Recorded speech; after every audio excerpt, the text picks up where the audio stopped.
Hello, tudo bem com você? Seja bem-vindo a mais um vídeo do canal. Eu sou o professor Álvaro Cândido e neste tema eu falarei sobre o solo como reservatório. Sabemos que no solo fica armazenado a água que são utilizadas pelas nossas plantinhas. Então, o nosso solo ele pode ser considerado como um reservatório de água. Antes da gente seguir, não se esqueça de se inscrever no canal para acompanhar todos os vídeos sobre irrigação e você ficar por dentro de tudo. Vamos lá?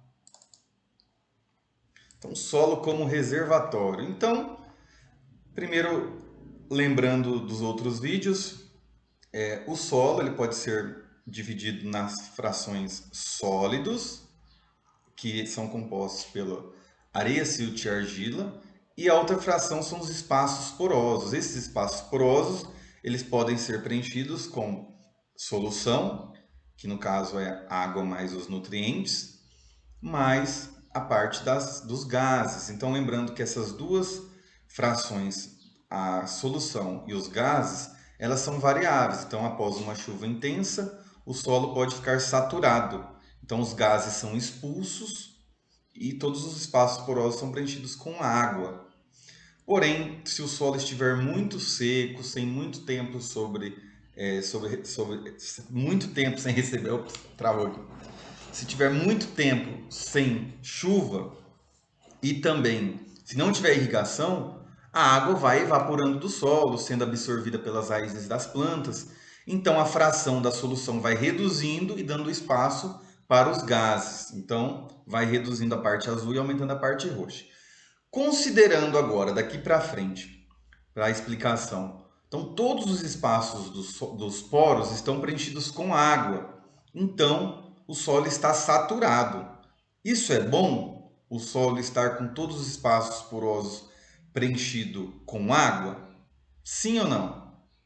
Não é bom.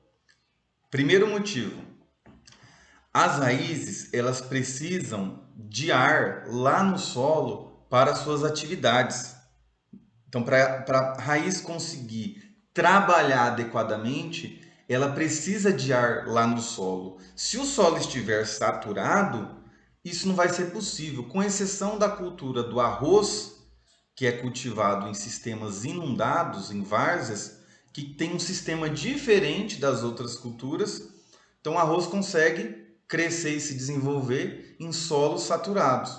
Porém, as outras culturas não. Então, geralmente, 50% do solo é a parte sólida. Então, essa parte aqui, em que mais ou menos 45% areia, silt e argila, 5% matéria orgânica.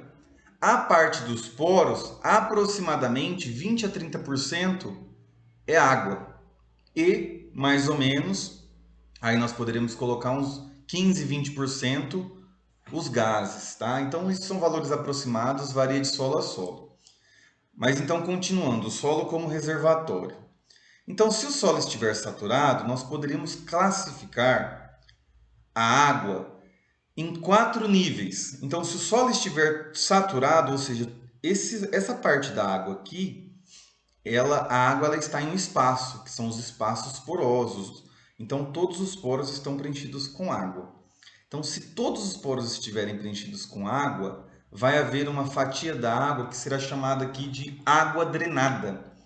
Porque o solo, ele não tem capacidade de, numa condição saturada, de reter. Quando eu falo reter, é como se fosse segurar a água. Não vai conseguir. Então, quando o solo está saturado, após uma chuva intensa, a água vai começar a drenar. Então, ela vai começar a se deslocar no sentido de cima para baixo, né? E para irrigação também não é interessante. Eu falei da chuva. Se for realizada uma irrigação ao ponto de deixar o solo saturado, parte da água vai ser drenada. Então, essa fatia aqui da parte drenada, nós não podemos saturar o solo para entupir de água, porque senão parte dessa água será drenada. O que nós queremos é irrigar até o ponto em que a água será colocada como disponibilidade alta, né? Que é essa fatia aqui que é a mais interessante. Já aqui nós temos uma outra fatia de água que é a disponibilidade média. Qual que é a diferença da disponibilidade alta e média? Se você realiza uma irrigação e a umidade, né, do solo, lembrando lá da aula de umidade, ela está nesse ponto aqui.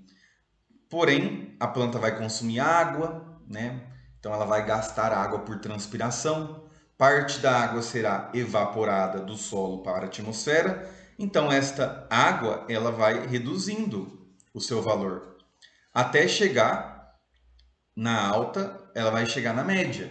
Então, quando a planta ela consome água nesta faixa aqui da disponibilidade alta, a sua produtividade não é afetada. Então, é o ideal. Então, quando se busca realizar irrigação, manejo de irrigação da maneira adequada, busca manter a umidade do solo dentro aqui da disponibilidade alta.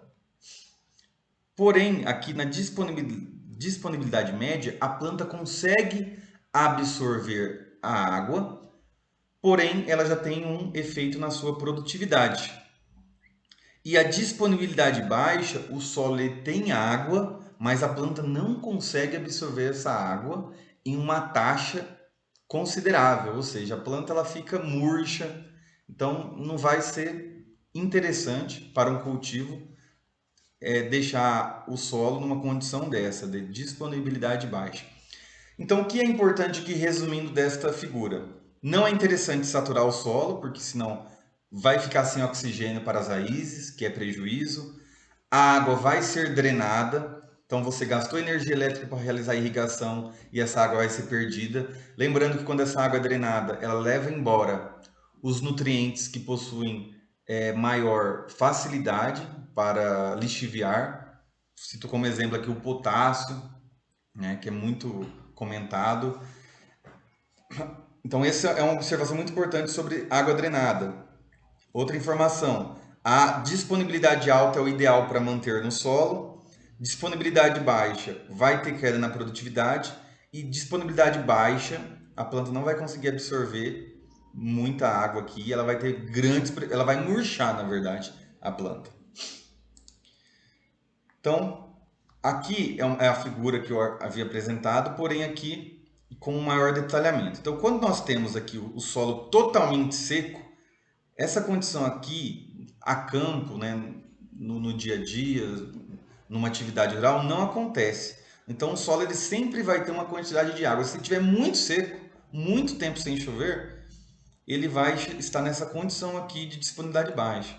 Essa condição aqui na prática, ela se alcança apenas com estufa, tá? Então, essa condição aqui do solo está apenas com sólidos. Então, perceba que aqui tem os espaços porosos, né? A parte branca e a parte marrom são as nossas partículas, né? Areia, silt e argila. Então, não tem água aqui. Na disponibilidade baixa, então perceba que já tem aqui uma película de água em torno das partículas. E essa película, inclusive, que vai interferir na sua disponibilidade para as plantas. Por quê?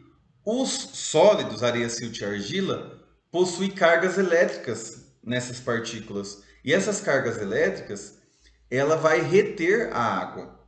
Então, a adsorção das partículas com uma interface da água faz com que dificulte essa disponibilidade para as plantas. É por isso que a disponibilidade baixa não é interessante. Já na disponibilidade média, perceba que vai haver uma maior, né, uma camada um pouco mais longe da partícula. Então, isso já aumenta a disponibilidade para as plantas. Mas lembrando que não é o ideal. Já na disponibilidade alta, né, tem consideravelmente uma quantidade maior de água e um pouco aqui dos espaços porosos. Então, essa é a condição ideal para manter a quantidade de água no solo, ou seja, a umidade do solo tem que estar nessa condição.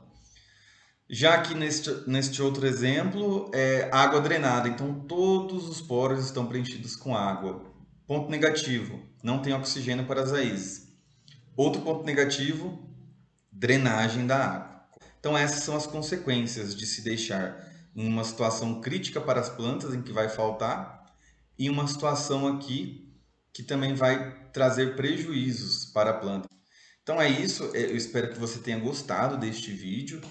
Não se esqueça que se você gostou, dá uma curtida neste vídeo e vamos para o próximo vídeo. Até mais!